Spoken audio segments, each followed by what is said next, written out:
भारत दुनिया से पीछे क्यों रह गया?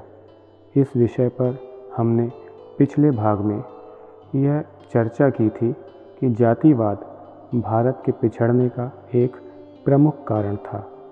आज हम भारत के पिछड़ने के एक और महत्वपूर्ण कारण पर चर्चा करेंगे।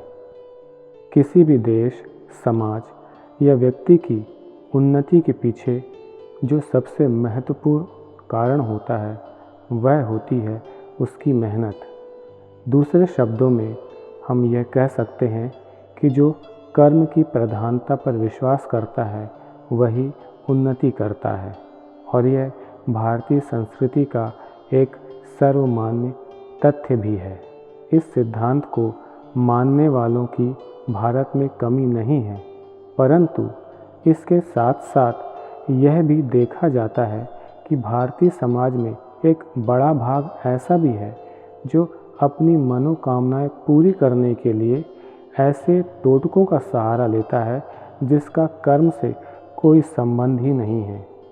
आज भी टीवी चैनलों पर ऐसे लोग दिख जाते हैं जो विभिन्न प्रकार की मनोकामनाएं पूरी करने के लिए ऐसे उपाय बताते हैं जिसका वास्तविकता से कोई लेना देना नहीं, और इन बातों को दर्शक बिना किसी शक के मान भी लेते हैं। वह बताने वाले से यह सवाल भी नहीं करते कि जो उपाय वह टीवी पर बैठकर लाखों करोड़ों लोगों को बता रहा है, यह उपाय उसने स्वयं कहाँ से सीखा, किस ग्रंथ से उसने पढ़ा या उसे किसने बताया, और इसकी क्या प्रामाणिकता है कि ऐसा करने से वह सब कुछ हो जाएगा जैसा होने का वह दावा कर रहा है। यदि ऐसा होता तो फिर ईश्वर द्वारा वेदों में, पुराणों में, उपनिषदों में कर्म की प्रधानता का इतना विस्तृत रूप से उल्लेख न होता।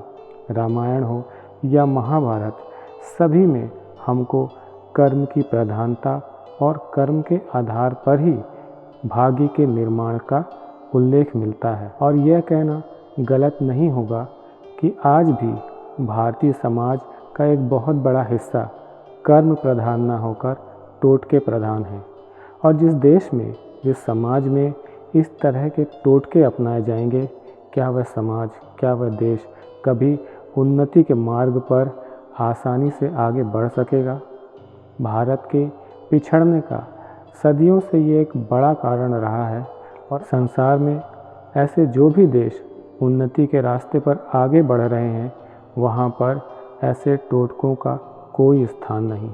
वे सभी जानते हैं कि हमें जो कुछ भी इस जीवन में पाना है उसके लिए हमें मेहनत करनी होगी, तपस्या करनी होगी। अच्छे कर्म ही अच्छे परिणाम लाते हैं। मेहनत ही मनोकामनाएं पूरी करती है। जब टोटकों पर विश्वास करने वाले लोग इन बातों पर, इन सिद्धांतों पर विश्वास करने लगेंगे तो उनकी उन्नति का मार्ग प्रशस्त हो जाएगा, और न केवल उनका विकास होगा बल्कि उनके साथ भारत भी सच्चे अर्थों में एक विकसित राष्ट्र बनकर उभर सकेगा।